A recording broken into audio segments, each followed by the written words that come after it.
എന്റെ കൂടെ പിറപ്പായിരുന്നു അവൻ, സ്വന്തം അനിയൻ.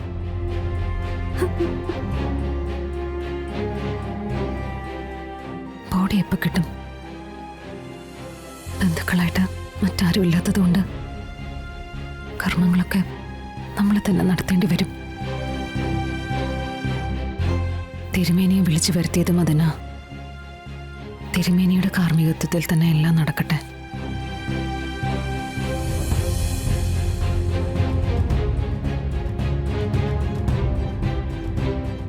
ശിവം വേണം ചിതയ്ക്ക് തീ കൊളുത്താൻ.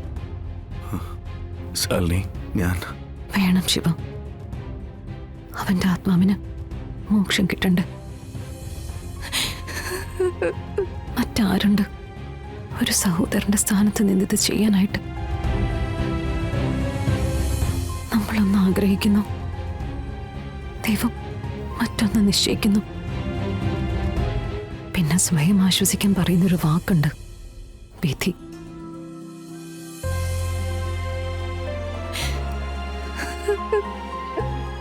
മോളെ, ഫോർമാലിറ്റീസ് എല്ലാം കഴിഞ്ഞു.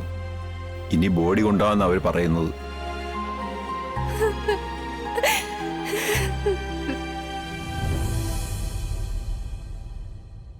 അവസാനായിട്ട് ചന്ദ്രയൊന്ന് കാണിക്കണ്ടേ? എനിക്കവളെ ഫേസ് ചെയ്യാൻ വയ്യ ശാലിനി. ശാലിനി എന്നെ ചോദിക്ക.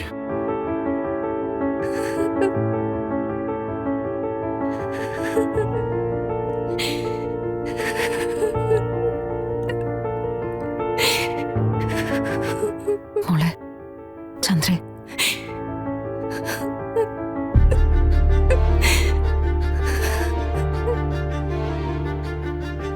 പ്രകാശന് ഒന്നുകൂടി.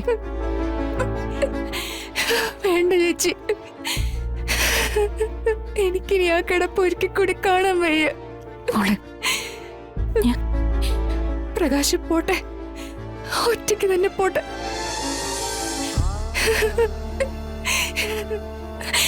എനിക്കൊരു സങ്കടമില്ല ചേച്ചി.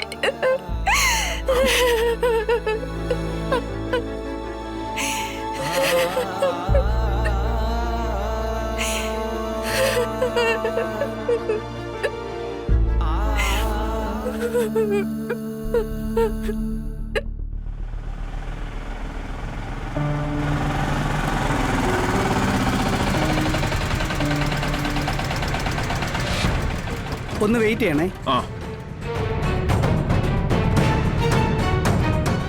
നിന്റെ മുതലാളി എന്തിയെ? സത്യാമ്മ വന്നിട്ടുണ്ടെന്ന് പറ. സത്യാമ്മയോ? അതാരാ? അത് നിന്റെ മുതലാളിക്കറിയാം. കാശണ്ട് വാങ്ങിച്ചതേ മുതലാളിയാണല്ലോ.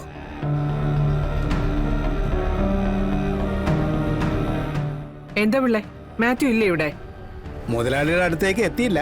എത്താൻ ഇതുപോലുള്ള കുറച്ച് കടമകളുണ്ട്. പണം മേടിക്കാൻ വന്നപ്പോഴേ മാത്യു നേരിട്ടാ വന്നത്, ഒറ്റയ്ക്ക്. തിരിച്ചു വാങ്ങിക്കാൻ കടമ്പകൾ കടക്കുകയും വേണം. ആ ഏർപ്പാട് എന്തായാലും കൊള്ളാം. എടാ ചക്ക, നമ്മൾ തമ്മിൽ പറഞ്ഞിട്ട് എന്താ കാര്യം? നീ ചെന്ന് നിന്റെ മുതലാളിയെ വിളിച്ചോണ്ട് വാ. സത്യഭാമ വന്നിട്ടുണ്ടെന്ന് പറഞ്ഞാൽ മതി. എത്ര തിരക്കുണ്ടെങ്കിലും അയാൾ ഇവിടെ എന്റെ മുന്നിലെത്തും. ചെന്ന് വിളിച്ചോണ്ട് വാ.